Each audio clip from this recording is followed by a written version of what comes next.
Père, et du Fils, et du Saint-Esprit. Amen. Esprit de vérité, brise du Seigneur, esprit de liberté, passe dans nos cœurs.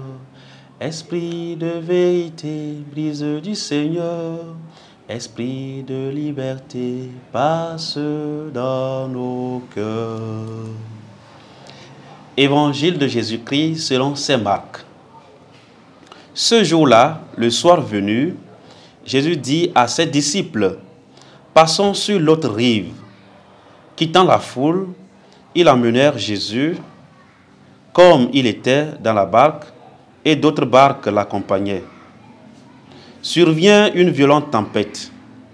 Les vagues se jetaient sur la barque, si bien que déjà elle se remplissait. Lui dormait sur le coussin à l'arrière. Les disciples réveillent et lui disent, « Maître, nous sommes perdus.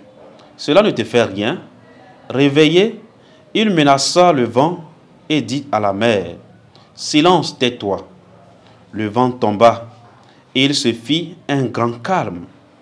Jésus leur dit, « Pourquoi êtes-vous si craintifs? N'avez-vous pas encore la foi? » Saisis d'une grande crainte, ils se disaient entre eux, « Qui est-il donc, celui-ci, pour que même le vent et la mer lui obéissent? » Acclamons la parole de Dieu. Louange à toi, Seigneur Jésus.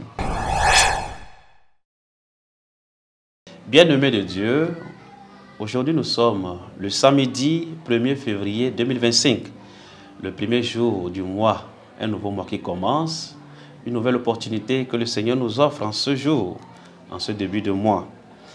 Et l'évangile qui nous est proposé vise à raffermir notre foi en Jésus. Dans l'évangile de ce jour, nous voyons Jésus avec ses disciples dans la barque et Jésus qui est en train de dormir et la tempête, le vent qui se soulève. Jésus, grâce ou à travers l'interpellation de ses disciples, se lève et fait taire le vent. Tout devient calme. Chers frères et sœurs, aujourd'hui nous pouvons nous poser la question, avons-nous vraiment la foi en Jésus? Quelquefois, nous ne sommes pas comme ces disciples qui sont avec le Maître, mais ne le connaissent pas vraiment, puisqu'à la fin, ils se demandent, qui est-il donc celui-ci? Cela signifie que même les apôtres, ceux qui étaient avec le Christ, ne l'avaient pas encore connu.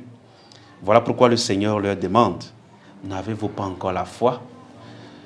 À travers les difficultés, les situations que nous pouvons rencontrer dans notre vie, il peut arriver à que nous crions, où est Jésus, où est Dieu? Que nous remettions en cause l'existence même de Dieu dans notre histoire, dans notre vie, en disant, est-ce que Dieu existe vraiment? S'il est là, pourquoi me laisse-t-il souffrir? S'il est là, pourquoi dois-je vivre cette expérience amère, difficile? Chers frères et sœurs, les difficultés que nous rencontrons, le Seigneur nous accompagne toujours. Il fait chaque chose en son temps. Sachons lui faire confiance. Et comme ses disciples, nous pouvons du moins appeler, l'invoquer. Seigneur, aide-nous à traverser cette situation. Que notre foi s'agrandisse davantage à travers les expériences que nous vivons au quotidien. Le Seigneur nous accompagne. Et quand le Seigneur est là, tout est calme. Quand le Seigneur n'est pas avec nous, notre barque est en train de vaciller. Le vent se lève, les tempêtes également. Mais lorsque nous invitons Jésus à être là dans notre barque, dans notre vie, tout devient calme et tout marche bien. Mais, comme chrétiens, nous pouvons toujours rencontrer des difficultés. Ayons toujours foi en Dieu. Les yeux fixés sur Jésus-Christ, demandons-lui de nous donner la grâce de persévérer malgré les difficultés que nous rencontrons. Et au cours de cette journée, invoquons notre Mère du ciel, la très sainte Vierge Marie, elle qui a su écouter, mettre en pratique la parole de son Fils, la parole de Dieu, que nous puissions nous aussi savoir faire confiance à Jésus-Christ qui nous accompagne dans notre vie au quotidien.